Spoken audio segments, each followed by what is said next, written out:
মাই channel M S Parashpathar. কেমন আছেন সবাই? নিশ্চয়ই খুব ভালো আছেন। আর আজকে সকলকে জানাই হ্যাপি হোলি। সকলের জন্য হ্যাপি হোলি হলেও আমার জন্য একদমই আনহ্যাপি। মানে সেরকমভাবে নয়, কিন্তু মানে কাজের বৌদি, মানে আমার যে হেল্প করে আমাকে, দুদিন নিয়েছে ছুটি, সোমবার মঙ্গলবার।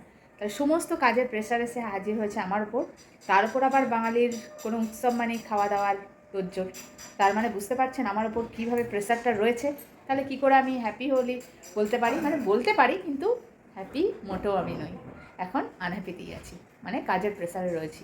তো যাই হোক, চলো আজকে বাজে সকাল 9:15 থেকে ব্লগটা স্টার্ট করছি। আর আপনারা সকলে আজকে সাথে থাকুন, দেখতে থাকুন আজকে সারাদিন কীভাবে কাটাচ্ছি। তবে যে আজ দোল উৎসব, তাই গোবিন্দের চরণে আবির দিয়ে শুরু হলো দিনটি। এতগুলো পরোটা হয়েছে, সব পনির পরোটা, সব করে। এটা হচ্ছে লঙ্কা দেওয়া, আর এগুলো হচ্ছে লঙ্কা ছাড়া। এটা হচ্ছে মাত্র 3টে আমার মেয়ের, বেশ বড় বড় সাইজে। এটা আমার বর শিখেছে, তাই এই অবস্থা হয়েছে। আর এগুলো আমি শিখেছি। বোঝাই যাচ্ছে পাকা হাতের কাজ আর কাঁচা হাতের কাজ। তো পরোটাগুলো ভেজে নেব। আজকে হচ্ছে হোলির দিন, তাই এই ধরনের খাবার ঘরে। আমি কিন্তু আমার ঘরে যে কোনো পরোটা আগে শিখে নিই, তারপরে অল্প করে তেল দিয়ে ভাজি। এটা স্বাস্থ্যকর। আপনারা কি করেন? কটা খাবে গো? 3টে খাবে? ওরা একটাই খানে না, 3টে। বাড়ি আমার হাতে ব্যথা হয়ে গেছে। আমি দুটো। আমিও দুটো। দুটা। কি পরোটাগুলো দেখে কার কার জিভে জল আসছে? আমার কিন্তু এখনও পর্যন্ত ভয়েস দিতে গিয়ে জিভে জল আসছে। দারুণ হয়েছিল কিন্তু। এটা মেয়েটার স্লাট দিয়ে দাও। ওরা এতগুলো বাঁচলো, দাও দাও। ব্যাস ব্যাস ব্যাস, আমাকে আর দিও না, আর দিও না স্লাট, ওই হবে। তুমি নাও। গরম গরম গরম। মনে হয়েছে রে পনির পরোটা। চলুন দেখি, আমি খাই।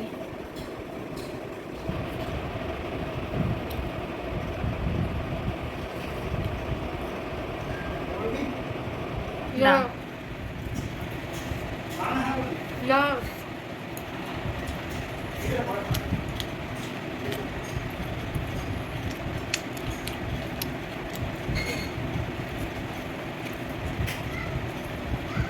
অনেক অপেক্ষার ফল আমার বরের। তো গেল জল খাবার, এবার ভাতের খাবারের জন্য কিছু ভাবা যাক। চলুন। ফ্রিজে রাখি, চলো। হেল্প করতে হবে না খাওয়ার জন্য? ফ্রিজে এত জিনিস হয়ে গেছে যে জায়গা নেই। দেখো এটা ঢোকা প্যাকটা। ছোলার ডালটা যখন ভিজিয়েছি, বেটে নেওয়া যাক, কিছু একটা করা যাবে।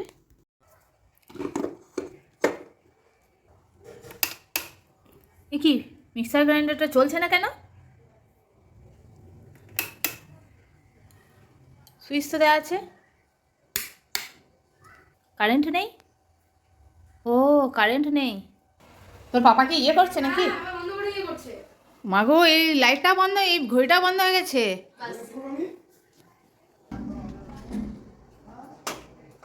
মিস্ত্রি আমার বর, বাবা বড় স্মার্ট মিস্ত্রি। পাটা ধারে পড়ে গেছে, ডিসব্যালেন্স না হয়ে যায়। কিছু পারে না আমাকে ছাড়া, আর তারও আনি মারে খাটি। না হলে আমি দেখবো, চলো। আগের হোল্ডারটা ভেঙে গেছে, তো তাই এই হোল্ডারটা লাগানো হবে। দিয়ে পেঁচিয়ে দাও। তা তো বটে, তোমাকে আমি শেখাবো কেন?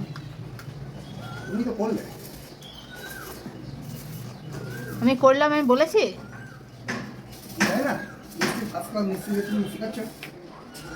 বটে আলে বাবালে, আমার বর্তা এবারে স্লাডটা গেছে বেঁচে, একটা স্লাড বেঁচে গেছে, ফ্রিজে রাখবো আর কি।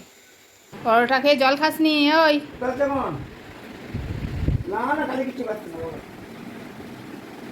পায়ে পরোটা খেয়ে জল খাসনি? এতক্ষণ তো বাটাবুটির কাজ চললো, আর ঘরটা ঝাঁটও দিয়ে নিয়েছিলাম মাঝে মধ্যে, ফাঁকে ফাঁকে। আর এই যে হিং ফোড়ন দিয়ে দিলাম। বুঝতেই পারছেন ছোলার ডাল বাটা হয়েছে মানে কিছু একটা ব্যাপার আছে, তাও বলে দিয়েছি ভাতের খাওয়ার রান্না, তাহলে বুঝতেই পেরে গেছেন যে ধোঁকা হচ্ছে। হ্যাঁ, ছোলার ডাল ভাতের রান্না ধোঁকা ছাড়া কী হবে, হিং ফোড়ন দিলে, এটা তো সবাই জানে। তো চলুন ধোঁকাটা পাকিয়ে নিই। আরে জানেন আমার একটা না বদ অভ্যাস আছে, এই যে চিকেন নিয়ে আসে, তো বোনলেস চিকেনগুলো আমার একদম খেতে ভালো লাগে না। আমি কি করি, বোনলেস চিকেনগুলো লুকিয়ে লুকিয়ে না পিস করে করে একটু মশলা দিয়ে রেখে দিই, কখনো পটলের সঙ্গে, মানে পটল দোরমা, কখনো এই চিকেন ধোকা, এই সমস্ত আর কি বানিয়ে নিই আর কি। আমার না ভালো লাগে না। এমনিতেও দেখবেন মানে হাড় ছাড়া মাংস একদমই সুন্দর নয়, তাই বোনলেস চিকেনগুলো আমি এইভাবে সরিয়ে রাখি আর এইভাবে কিছু একটা হিল্লে করি।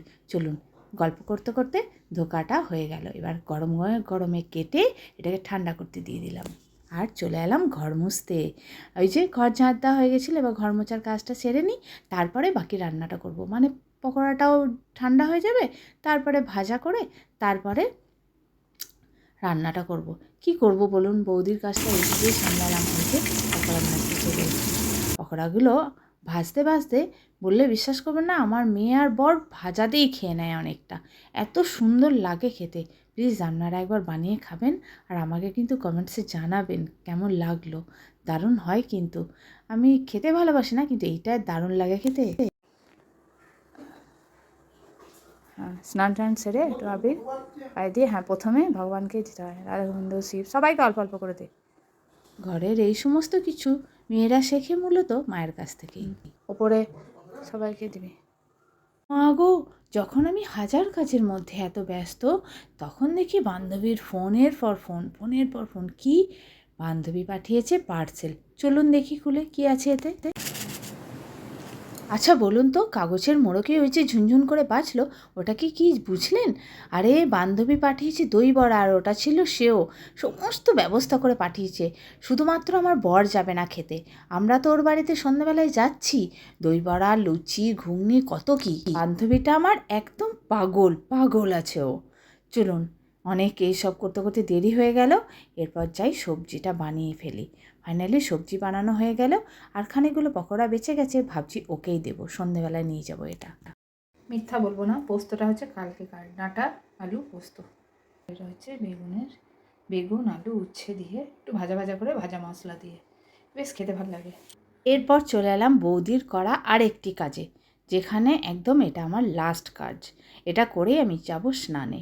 এই করতে করতে আমার মোটামুটি অনেক বেলা গড়িয়ে গেছে, কিন্তু তাড়াহুড়ো লাগছিল, ওদেরকে খেতে দিতে পারিনি। একটা মানে পুজো পাল পরবের দিনে সকাল সকাল খেতে দিতেও পারলাম না।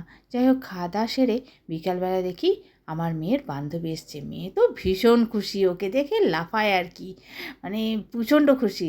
একটা ভালো উৎসবের দিনে বান্ধবী আর হাসি মুখে, দুজনা এন্তার গল্প, বাপরে বাপ, গল্প আর থামে না। কিসের যে এত গল্প বুঝি না। আবার এতগুলো বাসন মেজেছি বলুন, কম বাসন না কিন্তু, এক ঝাঁপি উপচে পড়ছে। মা গো, ডাইনিংয়ে এসে দেখি আর একটি পার্সেল, যেটা এনেছে আমার মেয়ের বান্ধবী মিষ্টি আর সিন্নি প্রসাদ। আজ পূর্ণিমা না, তাই সিন্নি প্রসাদ পাঠিয়েছে, আমার আর আমার মেয়ের ভীষণ প্রিয়। আর এনেছিল ঘুগনি। কত প্রাপ্তি আজ ঘটলো। বিশ্বাস করুন, আমাকে পাশের রুমে হাঁটিয়ে দিয়েছে, আর দু বান্ধবীতে বসে বসে গল্প। কিসের এত গল্প? এই দেখুন শয়তান আবার ক্যামেরা রেখে মুখ ঘুরে নিচ্ছে। তো ফ্রেন্ডস, একদম রেডি হয়ে গেছি। প্রত্যেক বছরকার মতো এবছরও বন্ধুর বাড়ি, হয়তো এবছর লাস্টই হবে, কারণ জানি না অনেক দূর চলে যাব। তো তার জন্য এবছর আর মিসই করলাম না, বাপের বাড়িও যাইনি, কোথাও না, স্পেশালি বন্ধুর বাড়ি যাবো বলে এখানেই বসেছিলাম। কারণ প্রত্যেক বছর হোলিতে ও বলে, আর না গেলে প্রচণ্ড রাগ করে। এরকম অনেক দুবার মিসও হয়ে গেছে, বড্ড ফোন করে রাগারাগি করে। তাই আজকে এই যে মা মেয়ে রেডি হয়ে গেছি, যাবো। রাস্তায় বেরিয়ে আছে, আর এই যে একটু কিছু নিয়েছি, এটা ঘরের বানানো, আর বাকিটা কিনবো। চলুন। 7 আপ আছে 2 লিটারে, 2 লিটারে না না বেড়ে যাবে, নিচে হাত লাগা না, ভিতর হাত ঢুকা 80 টাকা। 160। এতেই বেরাতে দেরি, তার উপর আবার জোর মানে কিনতে দেরি, কি জানি ঘর খোলা পাবো কিনা। তাহলে চলুন। पर वीडियो बनाइएगा, उठाने दीजिए हमको, बैठिए।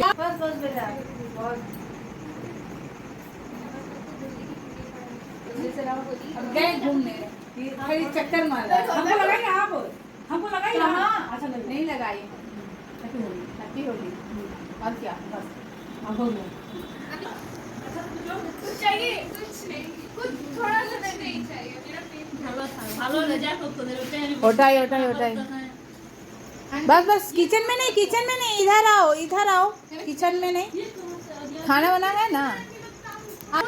গিয়ে বসতে না বসতেই জয়া নিয়ে এসে হাজির 2 প্লেট দই বড়ার চাট। দারুণ লাগে ভাবির হাতের এই দই বড়ার চাট। আর লোভ সামলাতে পারলাম না, দিলাম মুখে ভরে। बहुत बढ़िया। जा तुम भी खाओ। এই দই বড়ার চাট শেষ না করতে করতে আবার এসে হাজির পোলাও, চিকেন, লুচি আর গুড় পিঠে। तो बोले आके ये मालकिन है। ये फोटो खींचिए। हाँ ये मालकिन है, फोटो नहीं वीडियो। আয়েশ করে গল্প করে করে সব খাবার উদ্ধার করতে রাত 10টা বেজে গেছিল। চলুন এবার বাড়ি যাব। ठीक है आ रही हूँ अब। लेते जाइए। नहीं और नहीं लेके जाऊंगी कल। ये पीजिएगा आप ये वाला। नहीं पीती नहीं हूँ। तो नहीं खाइएगा ये। श्राद्ध जैसे वो दारू दे रहे हैं पीने के लिए, बोलिए हम पीते हैं, ये लोग पीते हैं।